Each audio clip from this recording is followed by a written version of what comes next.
to it all the time. Okay, there we go, perfect. Okay, so welcome everybody to Into the Leijiverse, the worlds of Leiji Matsumoto. We are going to be talking about a bunch of different shows today, all made by one man named Leiji Matsumoto, and yeah, I'm just going to go ahead and jump right into it. So first of all, what is a Leijiverse, right? What is the Leijiverse? So as I just explained, it's a collective of works by Leiji Matsumoto. It's affectionately called Leiji-san, or sometimes Reiji-san, depending on how you romanize it. They're all what we call space operas, which I'll be explaining a little more what that means later on. They're kind of sort of connected, but not really. It's sort of complicated. That's another thing we'll get into later.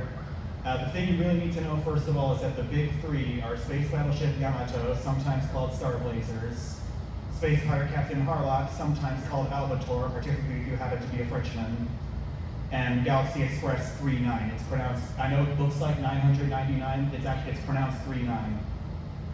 There's a lot more, but these are the big ones. And now, mostly we're going to be talking about just the shows that he made, but I thought we'd just briefly look at the man himself. So that's him, that's the real guy, that's what he looks like, or what he looked like, sadly. He passed away on February 13th, 2023. But he was a very dedicated manga artist. He published his first work in 1954, and he continued actively writing manga up until 2023, so almost literally the day he died, when he was still doing stuff. I don't think he was doing the art so much anymore, but he was still writing stories about Captain Harlock in particular. Sometimes called the father of space opera, manga, and anime, which again, we'll get into what space opera actually means in a little bit. And as I mentioned briefly a little bit ago, he's weirdly popular in France. Like, yeah, he actually has arguably a bigger French fan base than he does an English-speaking one, and I think even more so than Japanese. He definitely plays favorites, as you might be able to see from that picture there. That's a picture of a character we're going to get into later that is definitely his favorite. So what is a space opera? It's a sci-fi story focused mostly on human drama between characters.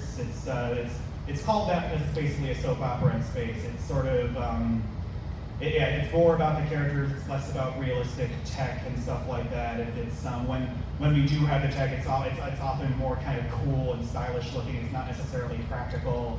I think George Lucas famously has like a quote about this where he talks about how the Millennium Falcon looks the way it does because it's in space. It doesn't need to be aerodynamic. But yeah, so I said basically think Star Wars. It's basically the space opera. If someone comes up to you and says something is a space opera, and you're like, what does that mean? It means it's Star Wars, basically. Yeah, let me continue. So this is a list of things that you might be a Leiji fan if you also enjoy. The big one is Treasure Planet. I've said this to people before. Like the Leijiverse as a whole kind of feels like it was made specifically for people like me who loved Treasure Planet as a kid and were always sad that we never got more of it. We kind of did get more of it, and it's called the Leijiverse. And another big one is Mobile Suit Gundam, which takes no small amount of inspiration from the Leijiverse, especially some of the battleship designs. And similarly is a lot about character drama. And we already mentioned Star Wars. Now, I'll admit I haven't seen Legend of the Galactic Heroes. The reason I put it here anyway as an example is because I have had people tell me in the past that one of my favorite characters from Star Blazers or Space Battleship Yamato is basically like a sort of progenitor to a character from Legend of the Galactic Heroes called, I believe his name is Reinhardt. He's the blonde fellow there well, for me it's the right. Or I think for you guys it would be the left. No, you know what? That doesn't make sense. Never mind. It will be the right, no matter. Yeah. Okay. Okay. So now we're going to talk about continuity, and the question I put up is whether these two characters know each other. And the answer is yes, but actually no. The Leijiverse, so-called, is kind of a misnomer because it's really more like a multiverse than a universe. So these works, they exist as multiple different iterations. Like there's several different versions of Captain Harlock, several different versions of Galaxy Express 39, and these different versions of each other, they sometimes interact, they sometimes don't. The guy on the left there has sometimes met the girl on the right, and sometimes not. It's kind of difficult to explain, to be honest. The continuity is kind of there, but it's kind of not. So we're going to continue. We're going to talk about some of the recurring themes in the Leijiverse, and the big one is space as a metaphor for the age of exploration. It's repeatedly referred to as the sea of stars across all of his shows. We have spaceships that look like sea ships. We have outfits themed after sailors' cars. We have weapons designed after old flintlock and matchlock guns. I think if you see in the bottom bottom right corner there, that character is holding like an old style pistol that fires like a, how do I explain it? It looks old, but it is a laser gun. We have lots and lots of evil alien empires. You'll never run out of evil alien empires here. We have the Gamelos, the Mazon, the Illumidas. I could go on, and I will go on later. Don't you worry. We have what it means to be a man is a big one that comes up a lot, especially in Harlock. We have a lot of focus on individualism, personal values. We have the pink wine. For some reason, a lot of Leiji's characters they love the pink wine. Harlock and that character up there, the top right, and his friend, their names are Harlock and Maine. We'll get into them later. They're both definitely alcoholics. And the big rules of the Leijiverse that we'll explain a little bit later. You're not going to know what it means yet, but just trust me. The rule is Tochiro always dies. So now we're going to get into some of the recurring characters of the Leijiverse. The big one is Captain Phantom F. Harlock, who's absolutely Leiji's favorite. Legendary space pirate and freedom fighter. He's in the bottom left corner there. Yeah, I didn't write much about him because we're going to get so much more into him later. But yeah, that's basically what you have to know for now. Space pirate, and that's the guy. And then right next to him, the short fella is Toshiro Oyama, who is his best friend in the entire world, the entire universe, the entire multiverse, the entire they're destined to be friends across multiple lives. This is canonically confirmed at one point. Like they do. In one of the movies, they do like a scientific experiment that determines that they're destined to be together. And he's a really good engineer. He actually builds Harlock's ship, the Arcadia, in most continuities. And then next we have up above, towering above Tochiro is his girlfriend Emeraldas. Woo! And sometimes gets called Queen Emeraldas. That's the name of her ship, though. Technically, she herself is just Emeraldas. The ship is Queen Emeraldas. She's deeply in love with Tochiro in pretty much every continuity, and unlike Harlock, she sails alone with no crew. There's nobody on the Queen Emeralda's ship except for her and sometimes Tochiro. And then next we have in the great hat over there we have Maytel, who is sometimes Emeralda's sister, sometimes not, depending on continuity. She is a companion to a character we'll learn about later from Galaxy Express 39. She acts as sort of a mother figure in the series she's from, which again we'll get into when we get into some of the other recurring characters.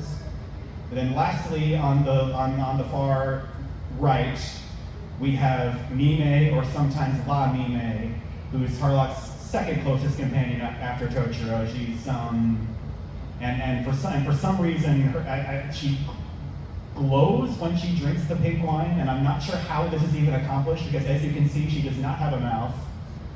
But yeah, I guess she somehow like absorbs the wine photosynthetically or something, and it makes her glow for some reason. Yeah, it's like yeah, but it's like when they do it in the show though, it's like there's this actual like sound effect to it when it happens. It's like whoop, as she's glowing, like. So it's like a weird trait that her species possesses, I guess. But I'm sure it's influenced by what you're talking about. So that's why it's red wine too. Like so, I mean, you said before, why so many French people like it? It's French cinema. Is the focus on the coming of age, but taking your time, slow build, like very visual. That's why he's so prolific with the French audience, and that's one of the reasons why I feel like his work is adored a lot of manga. That makes sense. That's in line with what I know about him. Yeah.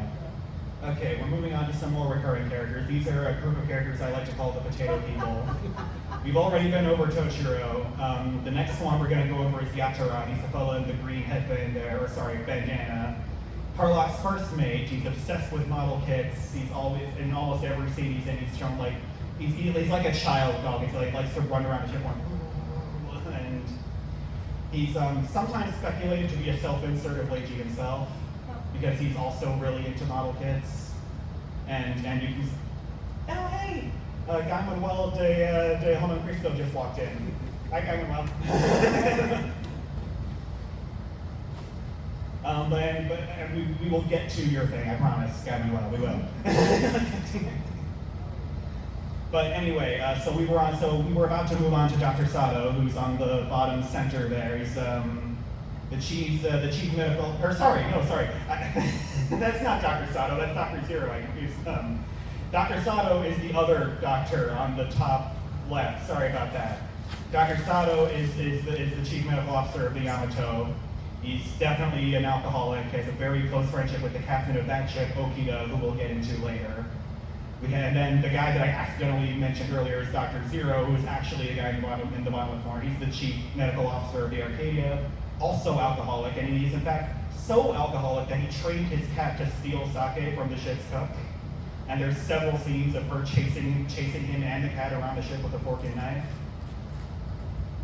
And then lastly, we have a character I offhandedly mentioned earlier, Tetsuro Hoshino, the main character of the Galaxy Express 39 franchise, who is basically an innocent boy who has no fucking idea what he's in for. And I apologize for swearing. I forgot this was an all-ages panel.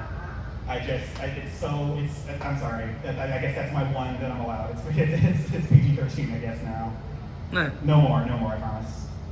But anyway, so he inherits Tochiro's hat in some continuities, in other continuities, it just kind of, he just happens to have a similar hat. It's weird whether these things connect or not from show to show. And then we're moving on to the fact that Leiji-san can only draw one girl, and that's her. The only girl you need. And we've been over Emeraldas. We'll go over the girl in the bottom left corner, Yukimori, a little bit later when we get to the Yamato cast. I have a whole page just for them. We've been over Maytel. On the left, we have Starsha Iskandar from Yamato, who is the sole surviving Iskandarian who basically kickstarts the entire plot of that show, which we'll get into later. And then finally, in the top center, we have Kei Yuki from the Harlock show, who is his second mate in most continuities, and is probably the most different from a lot of the rest of Leiji's girls, in that she's actually a very capable combat pilot. The one aspect of Leiji's work that I think has, outside of Emeraldas and Maytel, has not aged super well is that a lot of the show is the men getting things done and the women not so much. He's from another time, you know. It was the 70s. We'll get more into some of the other aspects that haven't aged too well later that I'm unfortunately forced to acknowledge. Okay, and one of the last recurring characters I wanted to talk about is the cat Mikun, who appears in almost every Leiji show. And as you can see in the bottom right picture there, he is based on Leiji's real cat. And in fact, he's actually based on several cats, because Leiji I believe he had a total of 7 different cats who were all named Mikun, and they all looked extremely similar to each other. Because every time one Mikun would unfortunately pass on, he would intentionally get another cat who looks almost exactly the same and name them Mikun the second, the third, the fourth. And he's a very good boy. And then another recurring character I wanted to bring up is Tori-san, who's Harlock's pet bird, who is not based on any real pet that I know of, but he also shows up in pretty much every continuity, and is also a very good boy. Let's move on. Okay, so we come now to Space Battleship Yamato, the first of the big 3, sometimes called Star Blazers. Basic premise, the year is 2199, and we are under attack by an alien race called the Gamelos, or sometimes the Gamelons if we're in the Star Blazers universe. They use super weapons called the planet bombs, or sometimes the meteor bombs. There's a lot of alternate translations here. But they have pretty much completely annihilated Earth's surface. Earth you see that red planet there in the bottom right corner? That is not Mars, that is Earth as it appears in the year 2199. There is no ocean left anywhere. There's not a single living thing on the surface. It's all it looks like Mars now. Where are the humans? They're underground. They're living in underground cities. And our best and brightest are pretty sure that we're all going to die in about a year from the radiation from the planet bombs, because the radiation from the planet bombs is eventually going to find its way underground and kill us anyway. So it looks like we have about a year to save Earth. What do? What we're going to do is we're going to take this 200-year-old shipwreck, the Yamato from World War II, rebuild her into a spaceship, send her to the planet Iskandar, and get a critically important MacGuffin to save the planet. And I should mention also that the Yamato, in Star Blazers, they do acknowledge that it was originally the Japanese ship Yamato, but they rename it the Argo for her spaceship form, which is named after an old Greek story called Jason and the Argonauts, or sometimes just the Argonautica. And we're moving on. So this is where we're going to get into the Yamato crew. So Susumu Kodai is the main character, sometimes called Derek Wildstar, because that's just how the American names were like. Chief Tactical Officer, ace fighter pilot, hot-headed, more so in the movie than the show, but still a little bit. Definitely has issues with authority, but has a good heart deep down. His best friend is Daisuke Shima, who's in the green uniform there, sometimes called Mark Venture, who's the chief navigator and the helmsman and the first to play things safe, and this is what often brings him to blows with Kodai. And when I say brings him to blows, I mean sometimes physically to blows. There's a very famous scene from, I think, halfway through season 1 where they get into a fist fight over whether they're going to go through asteroid field or around it, or it's not an asteroid field, there's like some dangerous obstacle they're going to go either through or around, and they get into a physical altercation over which way is smarter. And then Yuki Mori, who I briefly mentioned earlier, is in the yellow uniform there, who's sometimes called Nova Forrester. She's the head nurse of the ship who works under Dr. Sato. Very good-natured and very friendly. Knows that Kodai definitely feels some type of way about her and loves to tease him about it. There's a very famous still from the season 1 where it's her taking a picture with Kodai, and he like casually like puts his arm around her or something, and she leans into it a little, and he gets a little startled, and that's the picture frame. We have Shiro Sanada, who's in the blue uniform there, sometimes called Mr. Sandor. He never got a first name as far as I'm aware in the American version. Many of them didn't. In fact, many of these characters didn't have first names until the remake got made, which we'll get into later. But he's the chief science officer, and he's all you really need to know is that he's Anime Spock. That's pretty much all you need to know. He's not an alien, but he is an android, so not an android, he's a cyborg, so it kind of counts. And then finally, we have that little red robot there. We have Analyzer, the helper robot, the comic relief, and this is probably the single most poorly aged aspect of the Leijiverse, because he is not most, but a lot of his humor comes from the fact that he's extremely perverted. He's constantly doing inappropriate things with Yuki. That's definitely the part of the Leijiverse that has aged the worst, unfortunately. And then finally, we have to talk about the captain of the Yamato, Captain Juzo Okita, who I believe was one of the few characters besides the main trio to get a first name in the original show. He's sometimes called Captain Avatar if we're in the Star Blazers universe. He pretty much is how he looks. He's a wise elf. He's kind of your Obi-Wan. He's very wise and he has a father-son relationship with Kodai, because as it turns out, they kind of trauma bond over both having lost family in the war against the Gamelons. But one thing we find out a little later in season 1 is that he is extremely ill from radiation poisoning. And it's very unlikely he's going to survive. He is determined to stay alive long enough to see Earth blue again. Now, why should you watch Yamato, right? Why should you care about any of what I just said? And in my opinion, it's just as fun as Star Wars, and if not more in some cases. The way I kind of sell Yamato to people is that it's basically anime Star Wars. Some people sometimes say that's Gundam. I say Yamato gets closer to the spirit of Star Wars because Gundam is a little more cynical, whereas Yamato is a little more lighthearted. And it's still, don't get me wrong, it's still dark, but it's not as cynical about the nature of humans as Gundam is. And there's a lot of really good character drama. It's really well animated for 1974. The music is really good. Which on previous years at this point I would play a clip of the music in order to demonstrate this. I've replaced this with a slightly different idea this year that we'll get to. But yeah, so I'm going to have to ask you to take my word on that the music is really good. Okay, and the last reason you should watch Yamato is Leader Dessler, the main villain of season 1, sometimes called Deathlock, who is the best character, the best boy, and I love him. He is the best. He has a multi-season redemption arc, and he's one of my favorite characters in all of fiction. Like he's right up there with Zuko for me. Next we have, where should you start with Yamato? So there's sadly no legal means to watch the original, unless you can get some expensive, long out-of-print DVDs of Star Blazers if you know where to look. I actually happen to know for a fact that some of those DVDs are currently in stock at the Bull Moose in Scarborough.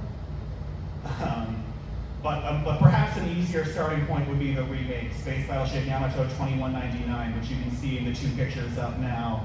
It's an ongoing series that started in 2012. It's reinterpreted some things very wildly from the original, but in other ways it's pretty faithful. It's gotten to the point where it's kind of its own thing. It started off like trying to be one-to-one with the original, but it's diverged enough now to where it feels like its own show. And the opening animation of that show is directed by Hideaki Anno of Evangelion fame, so I just thought I'd mention that. And then let's talk about watch order, because this is something I didn't touch on in previous years, since the watch order for classic Yamato can be a little bit confusing. So it starts off easy enough. You start with season 1, and then from season 1 there's kind of 2 diverging paths. You can go to the movie Farewell Yamato, which was made as a sequel to season 1. It's a very famous movie, but it has a very depressing ending, as the name might suggest. And so season 2 there is basically the same story as the movie, but rewritten to be longer and to have a more optimistic ending. And then from season 2, we go to 2 more movies that run directly next to each other, The New Voyage and Be Forever, which sort of collectively make up a sort of season 2.5, if you will. And then after that, it's pretty straightforward. You just go to season 3, and then you go to Final Yamato. But I just wanted to explain, because I didn't explain well enough in previous years, that there is this confusing point right at the beginning where you have 2 different versions of the same story that are not canon to each other. Moving on. Another option where you can start with Yamato is the live-action movie from 2010, which I know, generally speaking, we don't like live-action movies out of anime, but this one is surprisingly pretty faithful. It actually captures the spirit and the plot of the original anime pretty well, with some glaring exceptions. They do the Gamelas very dirty in this movie. They do Iskandar roughly equally dirty. But it was my personal introduction to this series. I watched it first because it's another one where it's fairly easy to get your hands on an official copy of it. It's sort of a combination, as I say here, it's a combination of season 1's story with the darker tone of season 2. And it actually, fun fact, has the same director as Godzilla -1. Okay, moving on. We now arrive at Space Pirate Captain Harlock, the Leiji's absolute favorite, sometimes called Albator in France, and there's actually a really funny story behind why it's called Albator in France. It's because another really famous piece of French media is called Tintin, and a side character in Tintin is Captain Haddock. And so there was a fear among French marketing professionals that there would be brand confusion between Captain Haddock and Captain Harlock. And so they changed his name to Albator for French markets. But that aside, many different versions of Harlock over the years, but there are some common elements. This is probably the most cynical that Leiji got with his shows. It's fairly common. It's a fairly common feature of Harlock iterations that humanity is they don't suck, they're not evil, but they're complacent. They're kind of lazy. They've lost their passion for life pretty much. They're just going through the motions. And Harlock doesn't really feel like one of them anymore, so he abandons Earth and goes his own way. he usually befriends and recruits a young boy, usually named Tadashi, although the last name changes sometimes. There's a lot of themes of personal freedom and anti-authority. There's two main different versions of the Arcadia. You can see the blue one is the original design, and the green one is probably the more famous one. And as I said before, Tochiro always dies. So I'm going to do a quick rundown of 4 of the major Harlock timelines. The first one is the original show from Harlock from 1978, which is set in the 31st century, where we have a lazy humanity, and we have an evil, all-female alien empire called the Mazone, who are attacking the Earth. But the government doesn't want you to know that the Earth is in any danger. They are actively suppressing the information that the Mazone even exists. And Harlock is fighting the Mazone despite the fact that he personally has no love for the Earth at all. But there's 2 big reasons that he fights to protect it anyway. The first one is that his dead best friend Tochiro loved the Earth, so he's protecting it for his sake. And the second reason is that his best friend's daughter, Mayu, lives on Earth. And he basically becomes a surrogate father for her. It's actually really cute. And then the second major continuity I want to go over is the Arcadia of My Youth, or SSX continuity, which is sometimes called Albator 84. And it starts with the movie Arcadia of My Youth and continues into a TV show called SSX, or Endless Orbit SSX, to give the full title, where Earth has actually already been conquered by an evil alien empire. This one is called the Illumidas, and it's in the movie in particular, it's a very, very intentional comparison to Vichy France, when France was under Nazi control during World War II. And Harlock in this continuity is a former Earth soldier who became an independent pirate because of his own personal disgust with Earth's government surrendering to the Illumidas. And so in this show, he fights both the Illumidas and the Earth's government. Two more major continuities I wanted to go over. We have Endless Odyssey, which is a semi-sequel to the original show. It's kind of maybe the weirdest one on here continuity-wise, because the original show happened, but with one major change, which is that the entire character of Tadashi Daiba wasn't there. So his entire story just starts over from 0, and he goes through the same character arc again. And it's very strange. I don't know why they did it this way. But the last continuity we need to go over is the 2013 CGI movie, which you can see on the right there. It's a ground-up reimagining, very different from the other versions. In this version, humanity has been banished from the Earth by their own government, and the Earth is basically dying. Harlock is actually basically an immortal space vampire in this version, and he's fighting for humans' right to return to Earth. And there is no evil empire in this one; it's just Earth's government, bad guys. So why should you watch Harlock? So the biggest reason, well, not the biggest reason, but the most obvious reason perhaps, that the Arcadia is just a gorgeous ship. As you can see there, again, that's the more iconic green design. With who doesn't love just a giant skull on the front of your stuff? More getting into more substantive reasons, going beyond the aesthetic. Harlock is just a very interesting character, where he's again, he's definitely an anti-hero. He's like his ideology is less about he fights for what he personally believes is right, and he advocates for others to do the same. Like in order, like the only oath that you have to take to board the Arcadia is to always fight for what you believe in, not necessarily what Harlock believes in. And he's very frequently pitted against his own government because of this. Also Tochiro is another big reason to watch this show, because he's an absolute cinnamon roll, probably the second best character in any of the Leijiverse after Deathslayer. And I just wanted to get real close to make this one. Freedom! Okay, now where should you start with Harlock? Luckily, there's a perfectly legal means to watch the original show. We just fairly recently had a release from a company called Discotech for the original Harlock. And if you don't want physical release, that's okay. It's also streaming on Crunchyroll. The entire run is on there. Arcade of My Youth is one that I highly recommend because it acts as an origin story for the character. And it's a really beautifully made movie. It's one of only 2 anime movies I've ever ranked a perfect 10 out of 10. And the SSX follow-up is optional but extremely strongly recommended. It's a little less cynical than the original show, I think, which may be more to your taste, depending. It's fewer episodes, smaller time commitment. That one is available on Pluto TV. Last I checked.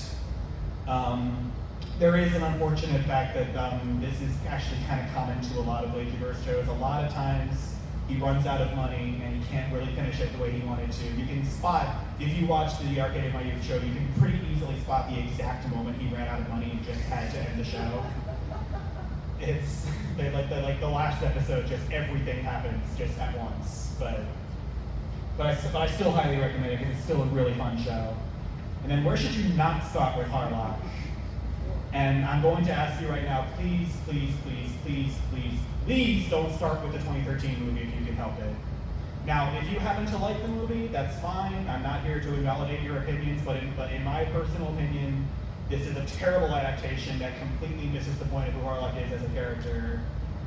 He's basically the opposite of what he should be. It's got a really confusing plot. The main character, who is not Harlock by the way, keeps switching sides. It's hard to get a read on what he even stands for. Tochiro does die, but it barely mentions it, which is an absolute crime. But to be fair, it's very well animated, and they somehow made the Arcadia even more awesome looking than it was before. That's the movie version of the Arcadia there. I think it kind of looks like Meta Knight's ship, the Halberd, which I think is not a coincidence. Moving on, we get to, actually, before we move on, I did want to show you a brief clip from the Arcadia of My Youth movie, and I just wanted you to remember as you watch this that every frame of this had to be hand drawn in 1983.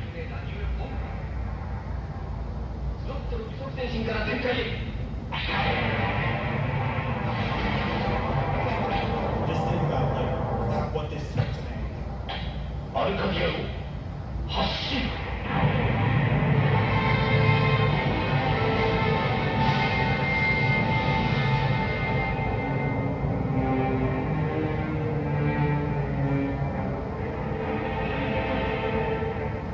Do you open the document doors?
Where I'm going to conclude the clip. But just think about how every little piece of that ship, every little piece of rubble had to be drawn.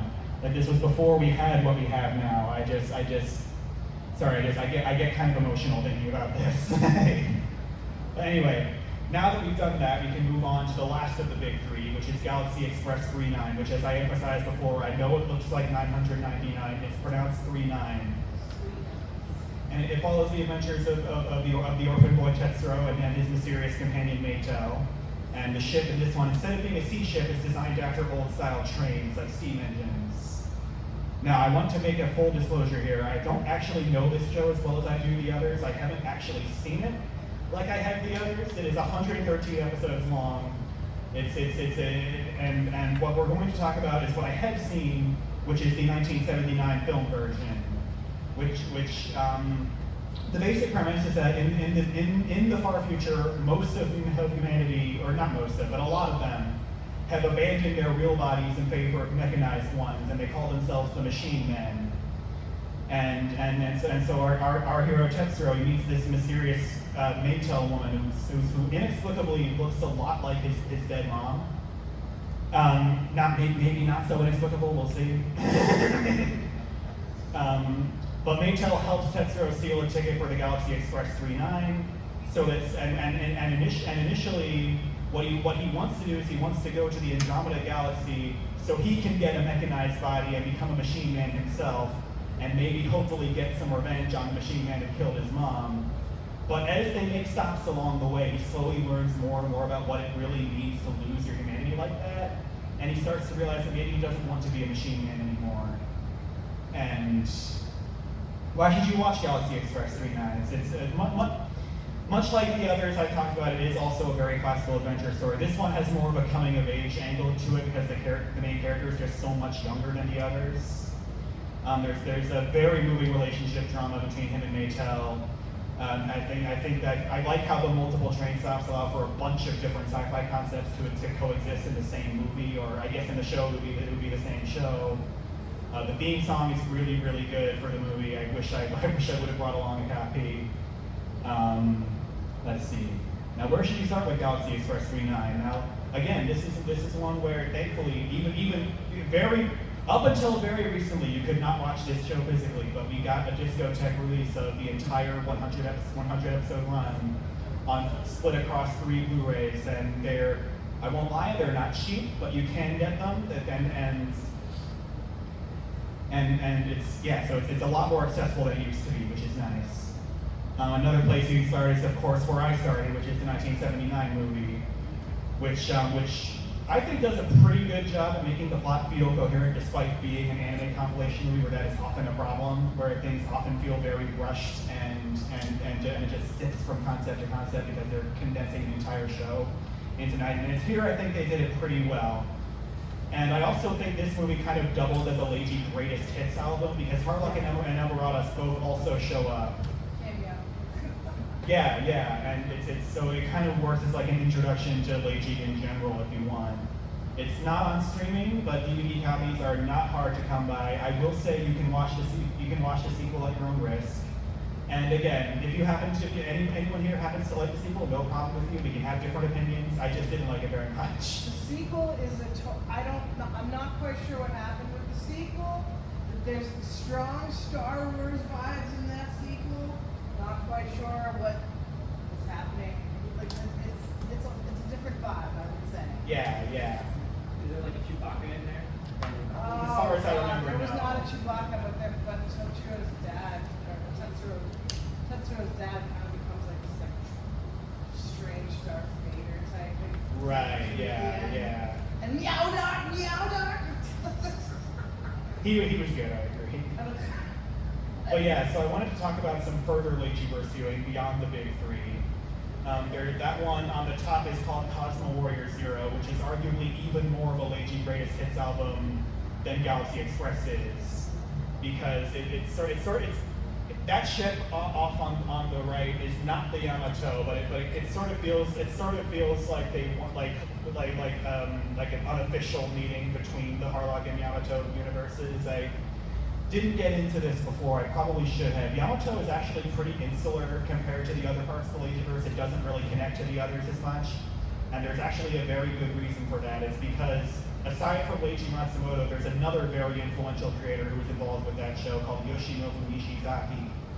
And a long, long time ago, Matsumoto and Nishizaki both independently tried to make their own sequels to the original show.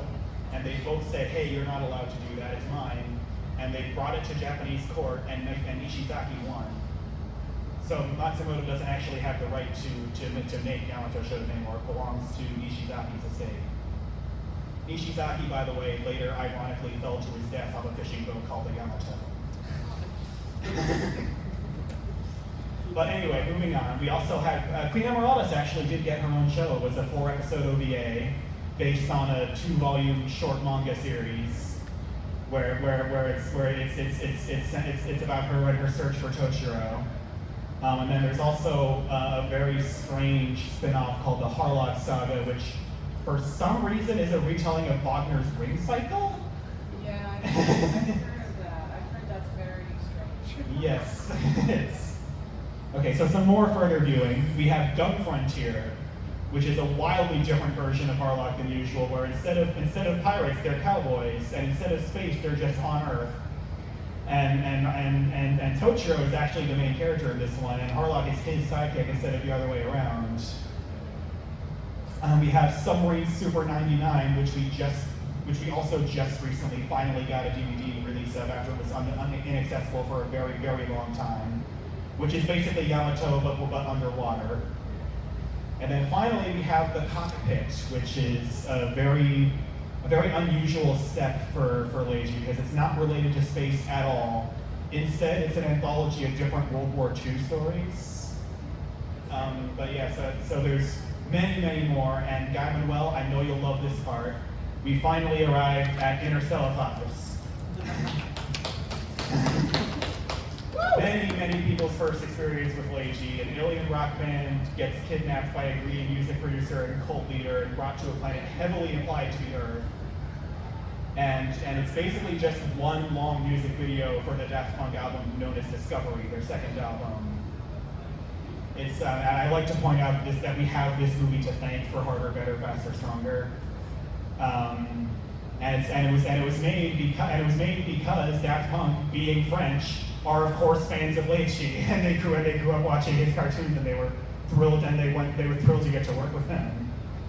And yeah, so one thing I also want to touch on is some further reading on Yamato if you wanted. This is my greatest regret on the previous years I've hosted this panels. I never redirected people to this wonderful website called rstarblazers.com, which is the single best undisputed English language resource for Yamato information. They have a ton of archives of newspapers, interviews, everything you could possibly want to know about Yamato's production history is on this website, and it's all thanks to this man, Tim Eldred, who's an independent comic book artist, and he's probably the original Yamato fan, the original American Yamato fan.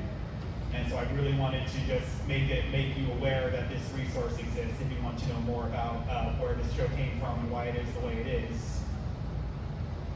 And then I want to touch on some Leiji references in other media you might have heard of. So that one up there is probably the big one that a lot of people know is Gurren Lagann. The very first scene of Gurren Lagann is a pretty direct reference to Captain Harlock. They even do the chain rattling sounds as he's walking across the ship. I have two stills on the bottom from a TV show called Magus XLR. We have the Yamato coming out of Magus's chest there, and we also have a parody of Captain Harlock called Captain Warlock, who they meet in one episode of the show. And then you might not recognize that character on the right, but that is in fact Lando Calrissian in a Halloween costume, in an obscure 80s Star Wars comic. And then finally, one we have up top is one of the recent skins for the Punisher in the video game called Marvel Rivals, which is also a pretty direct reference to Captain Harlock. And being a Chinese game, I'm honestly shocked that made it in, but it did, and I'm very happy for it. But yeah, so in conclusion, having gone over that, the Leijiverse is just this weird and wonderful place full of impractical but beautiful ships, really memorable characters, heartfelt drama, classic adventure stories. If I've convinced you, come aboard and sail with me on the Sea of Stars. And with that, I would love to open the floor to any questions anyone might have. Yes, the back, please. Okay, so you don't have to answer it because you got it in the first 15 minutes, which I missed. But the relationship between Space Battleship Yamato and the historical thing of Japanese Navy, like Sure. So the Yamato, the spaceship Yamato was built around the ruins of the World War II ship Yamato. The basic premise of Space Battleship Yamato is that I guess we're going to die in a year because of this alien attack. What do we do? Obviously, we take this 200-year-old shipwreck, rebuild it into a spaceship, and send it light years away, further than we've ever gone before, to hopefully get this MacGuffin that'll hopefully save us. So yeah, it's a very direct connection to the World War II. Yeah. Any further questions? Yes, please. Have you seen it's anime abandoned that at the Sage's review of Galaxy Express 39? If you haven't, you would love it. It's a treat. I have not seen that, but you're not the first to recommend it to me. It's a treat. I swear. I'll be sure to watch it. Yes, over there, please. I guess it's another Leiji reference in like other media, but Blue Diamond from Leijiverse was specifically inspired by how Leiji Matsumoto designed women. So if you like her, like she looks exactly like the one way he knows how to draw women, which is a very peak way to draw women. I have never thought about that before, but yeah, now that I do think about it, you're absolutely right. The connection is absolutely there. I was gonna say low key. When I was looking at the pictures in this panel, I'm like, something feels familiar, and she hit the nail right on the head. I'm not even gonna lie. Lars literally like becomes Captain Harlock He does, later. he looks Yeah, great. it's really That's another connection I should have mentioned. You're right. Harlock is everywhere. Yes. I also just want to let everybody know too that you guys may also recognize Galaxy 39 because it was featured in America. They had a section of it. They would put an actual chapter of manga in the America magazine. And way back in the day, 20 years ago, that's how we got our anime information was America that you could get at Suncoast. And in America, and I think in America Extra, they chronicle the Galaxy 39 manga. And I believe the show is just an extending of. They stop at more planets basically. So because the movie is very truncated, they only stop at a couple planets, so you kind of Right. But yeah. But yeah, Matt, please. I was just gonna ask, I've read separate, unrelated analyses of Harlock and Yamato. I didn't know that she was involved with Yamato, actually. And you mentioned the beef that she had with the other creator of Yamato. Do you know anything else about like the nature of that beef? Just because the analyses I've read of the like themes of the two anime are like Harlock, very anti-authoritarian, very like the government is terrible, it sucks. Yamato, seems to be a lot about the Japanese Navy, and there's not always, there's sometimes nationalists. Nishizaki was definitely the force pushing more for that angle, whereas so Nishizaki was famously a fairly right-wing nationalist when he was alive. He was the reason that Yamato is less on the personal freedom angle than Harlock and Galaxy Express is because of Nishizaki's influence. Yes. I would still say though that you can feel Leiji's influence pushing back against that a little bit, especially in season 2. Because in season 2, like a huge part of the plot is that the Navy is getting too mechanized and automated, and they can't do their job efficiently. Whereas the Yamato, still being crewed completely by humans, is actually able to save the day. So and they launch without the permission of their own government. So like you still have some aspects of Leiji kind of pushing themselves past Nishizaki's influence. Any further questions? I saw your hand first, Alan. Not so much a question, but just another thing I think maybe some Leiji Matsumoto fans don't realize came out. It was about 3 years ago. A French comic got together with a sort of post-script to the original show in comic format, and it got a U.S. release. Are you referring to Captain Harlock Ablaze? So yeah. Yeah. So yeah, there was like a French rewrite of Captain Harlock that I believe Leiji did like some of the artwork for, or Yeah, he did some of the. I think it was one of those things like they started working together. He started getting consent from the French creators kept it. yeah. I think it started while Leiji was still alive, and it kept going past him. Yeah, I think you're right. But it's really cool to find that it's in the back issues of the issues. So. Yeah, no, I agree. It's really nice that it exists. And then I believe you had one more thing. Yeah, just was curious to know if you had ever picked up what were Leiji Matsumoto's influences as a mangaka? What influenced him, do you think? Because I did some research about Europe, for research on his cafe, and I think kind of I'm just curious, I was like more as a person, what were his influences like? these are things I would have to read up more on. Perhaps I could incorporate them into a future version of this panel. But yeah, my knowledge lies mostly in the shows themselves. The truth is I don't know that much about the man. I don't really know much about I don't know much about his influences or his personal life. I'm sorry to say, other than his cat. Well, definitely good to know about the beef. Yeah, no, it's kind of interesting watching the show knowing that context, especially season 2. You can almost feel them fighting. Like, This has been great. Thank you so much for doing this. Thank you so much for doing this about such a great creator and an older series too. Of course. The reason I wanted to do this panel in the first place is because I approached the staff of this con and I said, hey, I walk by people every day who I know would be huge Leiji fans if only they had ever heard of who the heck Leiji is. The movies are beautiful, and you can watch that movie, show somebody Galaxy 39, and that could be a great introduction. Absolutely, yeah. That is my entire purpose of this panel. So I want people to just know who he is because I think there's huge untapped potential for the fandom to expand. Unless there's any further questions? Yes, in fact, there's. I noticed this one. I've not watched any of this. I know it through osmosis and like. Is that really a sword that's not a sword? It's just a very long thin laser. It looks like. Oh yeah, Captain Harlock's sword is it's sort of a. Yeah, it's a very, very long rifle, basically, that looks like a sword. And I think the gun, so Tochiro also makes the gun that is able to kill the mechanized people. And that's Right, the, yeah. That's the big gun that Tetsuro gets in 39. Right, yeah. I think it's called like the Cosmo Dragoon or something. Something like that. Yeah. It's like Everything in Leiji has like a cool / silly name depending on how you want to look at it. Unless there are any further questions, it doesn't appear that there are. Okay, well in that case, I'm prepared to let you guys enjoy the rest of the show. Hope you have a great rest of your Portcon, and thank you so much for being here.